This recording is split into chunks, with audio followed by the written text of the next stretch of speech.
Hi there everyone, Nathan Hawthorne here again, back with another lesson. Now today we're going to be taking a look at tone. Now tone is super important because it describes the shape. It shows the onlooker that what they're looking at is a three-dimensional form. And it does that by showing where the light and dark areas of an image are. So we're focusing today on how our pencils use tone. And to do this, I'm just going to be using a 4B pencil. Now, when it comes to pencils, we of course had a look at this. It was our first lesson. We had a look at how a pencil works. So we know that 4B is a dark pencil. Okay, it's got quite a lot of blackness in it, not much clay and a whole lot of graphite. So we're going to be able to get some really dark marks with it. So now when it comes to using tone with a pencil, there's a couple ways in which you can achieve those darker tones. So one way is of course by the actual pencil that you use. So like I said, I'm using a 4B here. This is a HB, so if we were to compare them,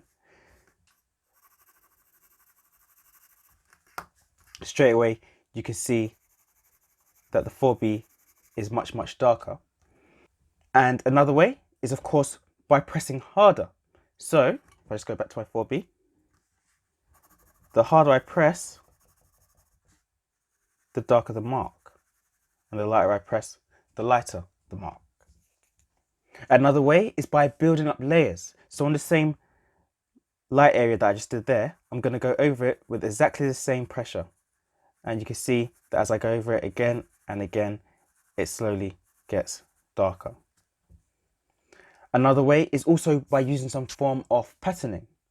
So for example, a really popular way of working is cross-hatching, which as you build up, it makes it appear darker. Other ways are also, of course, using things such as pointillism, which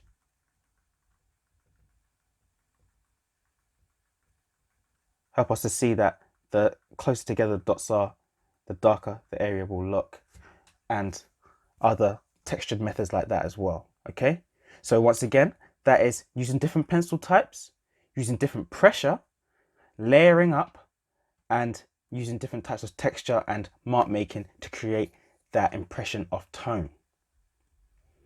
Now, when we are shading, when we are trying to create tone, with our pencil, we want to make sure that we're using the correct part of the pencil. If we use the tip of the pencil, that does work, but it makes it a lot harder to make the transitions from dark to light smooth because there's a harsh mark being caused by the tip of the pencil because it's so thin in comparison to the rest. So this is why when I do my drawings with mechanical pencils, which is what I tend to do a lot of my sketchbook work with, you'll notice that the shading doesn't tend to be as gradual or as smooth. It tends to be quite harsh because mechanical pencils don't really have a side. They literally just have the point at the tip and they stay regular the entire way down. Whereas with, of course, with pencils, you can work with the side, which tends to be what's advised for shading, or you can work with the tip. So we want to work with the side, especially over the course of the next few lessons, especially with what we're trying to do, because we want everything to be blended smoothly, especially because we're going to be doing facial features and skin. So now how can we test the full range of tone when it comes to our pencils or our own ability? What we can do is just create a tonal chart. Okay, this is something that I do with all my students, even GCSE students who have been doing tonal drawings for a long time. We create a tonal chart. So I'm just going to create a 2 centimeter high by 10 centimeter wide box here. And you could try this yourself. And sometimes I do sections inside, but for this one, I'm just going to keep it nice and smooth. So we'll make this the dark side and this the light side. And what we're going to do is we're going to gradually go from dark through to light. Now through this, I'll be able to see not only what the pencil is capable of, but also what I'm capable pull off with my hand control and my pencil control. And it's also a great way to practice blending as well. So I'm just going to start at this side. Okay, and we'll just start there. Remember, this is just an exercise, so it doesn't matter whether it's neat or tidy, whether it stays in the box or not. Now notice how I'm holding my pencil, how I'm not holding it in the traditional way of how I normally draw or write. And that's because this isn't, oops, I've lost the edge there. And that's because this isn't precision work like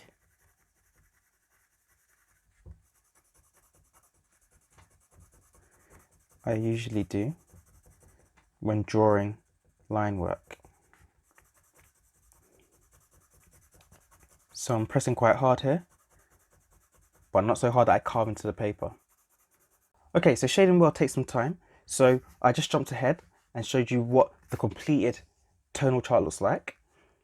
So as you can see, I didn't pay much attention to neatness because this is just a practice, as I said before. But as you can see, it goes from quite dark to light. And we want the lightest part right at the end here to be the same tone as the paper. So basically you should have no pencil on it. Okay, the lightest parts of your tonal drawing should have no pencil whatsoever. That's the very, very lightest parts. All right. And all I did was literally just press hard and then slowly, gradually lift off as we went along. That's all it was. All right, so have a practice with this. Try it with other ways as well. So you might want to try cross-hatching in the same way. Going from dark at one side to a more medium to eventually the lightest tone at the end. So it's all about just messing around, fully getting to understand how your pencils work, how your pencil interacts with the paper, and also how your hand works when controlling the pencil and what you need to do. Because a lot of this comes through just building up that muscle memory, like I mentioned before in our lesson about doing exercises and learn how to control your lines and your hand and your pencil. So you're probably wondering why I randomly threw this tonal lesson in when we were working on drawing features of the face. Now, the reason that I did this is because it's very hard to render the face well, especially the features such as the nose, the eyes and the lips, if you do not have some understanding of tone and shading. The reason being that many of our facial features don't actually have harsh lines. They depend on light and dark to let us know what's sticking out and what's dipping in. So now that you understand this, then it's going to be much easier for you to represent a face and facial features when it comes to drawing those eyes, those noses, those ears, and those mouths. So that's all for today. Very nice, very simple lesson, something that you can do yourself. But watch out for the next lesson where we really are going to be going in on the features and using everything that we've learned so far to really create something that looks human. Okay, something that looks relatable, that doesn't look too uncanny. So that's all for today. Thanks for watching. Please keep up your practice. Don't forget to like and subscribe so you don't miss any of our future videos. And that's all for now. Until next time. To do this, I'm just going to be using a, whoops.